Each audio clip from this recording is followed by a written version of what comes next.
কেরে মানে কি আছে রে? ভাই আমি যা দেখি এই প্রার্থী বাড়ি বাড়ি যা ভোট চাচ্ছে আর একটা করে খাম দিচ্ছে। তারপরে আমার সন্দেহ হলো, পরে খোঁজ নিয়ে দেখি খামের ভিতর 500 করে টাকা। তাই নাকি? ওস্তাদ এই শালাক সানডে মানডে ক্লোজ করে দেই। এ টেরা থামেক শুনি আগে। তারপর মানে কি হলো? তারপরে ছেলে মিলিক নিয়ে এক আটক করলাম, ওর সাথে আরো 2-3 জন আছিল, ওরা তো ভয় সিটিয়া দৌড়।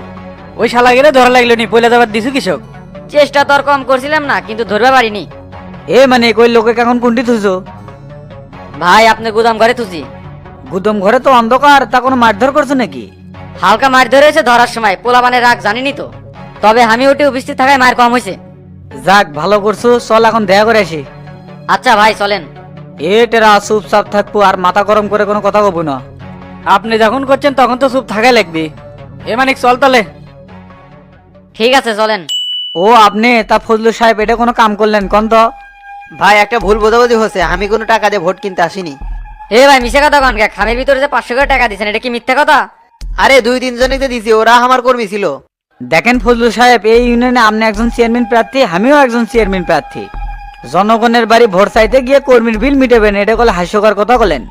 এই শালা টাকা দিয়ে ভোট কিনবে চুপ, পিঠে 2-3টা পড়লেই না পর পর করে কয়ে দেবো নি। এ টেরা তুক না চুপ থাকবে কছি।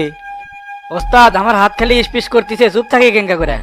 দেখেন আপনি যেটা করছেন সেটা ঠিক হয়নি, আমার মনে হচ্ছে আপনি আমার সম্পর্কে অজানা। আপনার সম্পর্কে খুব ভালোভাবেই জানি, তো এটা একটা মিস্টেক হয়েছে ভাই। তো আপনার সলবাল ধরে আমাকে খুব মারধর করছে। মানিক উপস্থিত আসছিল দেখে অল্পের উপর দেখে আছে। পরশু নির্বাচন, আমি কোনো ঝামেলা চাই না। ক্যারে মানিক ধরে নিয়ে আসার পর থেকে কিছু খাওয়াছো না ইঙ্গা করে বসে থুসু? না ভাই কিছু খিলেনি। তাহলে তুই একটা কাম কর, মোমিনের হোটেল থেকে কাচ্চি বিরিয়ানি নিয়ে এসে খিলে। আমি কিছু খামু না, আমাকে যাবে দেন ভাই, আমি চলে যাই। ঠিক আছে আপনাকে যেতে দেওয়া হবে, তবে একটা কথা মাথায় থুয়েন, আইন অনুযায়ী ভোট চাবেন আর অসৎ উপায় পরিহার করবেন। ঠিক আছে ভাই, আপনি যা করলেন তা সব মাথায় থাকবি। আচ্ছা চলে যান তাহলে। আপনাকে আমি চিনবার পাচ্ছি না ওস্তাদ, গ্রামে এসে একদম বদলে গেছেন। তো আমার কি করবে কোষ, ঘুমন্ত শামসুক জাগে তুলবের করছু? তা কই নাই, আপনাকে যারা বাস দিচ্ছে আপনি তা আগের মাফ করে দিচ্ছেন, আমি এটা দেখে অবাক হয়ে যাচ্ছি। সারা জীবন একই থাকবে কোষ, ক্ষমা করে দেওয়া মহত্বের লক্ষণ, যা সবার মধ্যে থাকে না। এই জন্য তো সকলের কাছে আপনি ভালোবাসা পাত্র হয়ে উঠছেন। তবে সকলে আপনার প্রতি উৎসাহিত আছে, সবাই আপনাকে ভোট দিবি। তাই নাকি রে মানিক? হ ভাই, এলাকায় ভোট চেপে গেলে সবারই একই কথা, কয় শামসুক ছাড়া কাকে ভোট দিব না। এটা একদিনে তৈরি হয়নি রে মানিক, প্রথমে এলাকার লোক সকলেই ভয় পেত, এখন সবাই ভালোবাসে, কিছু মানুষ বাদ দিয়ে। এটা থাকবেই ভাই, ভালো মানুষের শত্রু বেশি। তো এখন কি করবে চাচ্ছ, মানুষজনের কাছে কি যাওয়া লাগবে? সৌজন্য সাক্ষাৎ করলেই ভালো হয়, এতে এলাকার লোকও খুশি হবে নি। ঠিক আছে তাহলে সাক্ষাৎ করা হোক। টেরা চলে, তাহলে মানুষজনের কাছ থেকে ঘুরে আসি। মানিক তুমিও চলো। আচ্ছা ভাই চলেন। তুই তাহলে গাড়িটা পার্ক করে আয়, আমরা বেড়ে দাঁড়াচ্ছি। ঠিক আছে ওস্তাদ। 10 লাখ টাকা ম্যানেজ করছি, বাকি আছে আরো 10 লাখ। এত টাকা কেঙ্গা করে ম্যানেজ করি? যা আছে সব দিয়ে দিলি তো 2 দিনে কর্মী খরচই চালাবে পারবো না।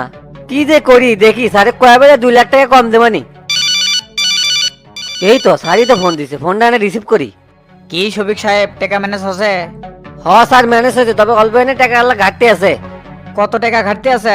লাখ 2 টাকার মতো ঘাটতি, বাকিটা ম্যানেজ করছি। ঠিক আছে আপনাকে মেসেজ করে 3টা নাম্বার দিচ্ছি, ভাগ ভাগ করে টাকা ঢুকে দিন। ঠিক আছে, এর লেগে সব বিকাশ নাম্বার? না না, এখানে বিকাশ, রকেট আর নগদ আছে, আপনি টাকা ঢুকে দিয়ে ফোন দিন। Okay sir. স্যার 3 নাম্বারে ভাগ ভাগ করে 8 দিছি, বাকি টাকা রেজাল্টের পর দিমুনি। কোনো সমস্যা নাই, টাকা পাই গেছে, আর আপনি কোনো চিন্তা করেন না, কাজ 100% হয়ে যাবে। আচ্ছা স্যার। এইবার আমার বিজয় ঠেকাই কেটা? শামসু তোর মুখে যদি এবার ঝামা ঘষে দিবার না ভাই, আমার নামও শফিক চেয়ারম্যান লয়। কি ব্যাপার, আবার কেমন বলছি স্যার ফোন দিল? হ্যালো স্যার কোন, আবার কি হলো? আবার কি হলো মানে ঠিক বুঝলাম না। না স্যার মাত্রই কথা কইলাম, তাই জিজ্ঞাসা করলাম আবার কি হলো। আপনার সাথে তো 2 দিন আগে কথা হচ্ছিল, তারপর তো আর কথাই হয়নি। কি কোন স্যার, আপনি 3টে নাম্বারে 8 লাখ টাকা ঢুকে দিলাম, এখন আপনি কি করছেন? দূর মিয়া, ফাইজলামি করেন। কখন আপনাদের টাকা নিলাম? মাথা মতো ঠিক আছে? এলে কি কোন স্যার, গতকাল থেকে এই নাম্বারে আপনার সাথে আমার কথা হচ্ছে। দূর মিয়া, এত কথা বাদ দিয়ে তাড়াতাড়ি থানা বিলে চলে আসেন। আচ্ছা আচ্ছা স্যার, আমি এখনই থানায় চলে আসিচ্ছি।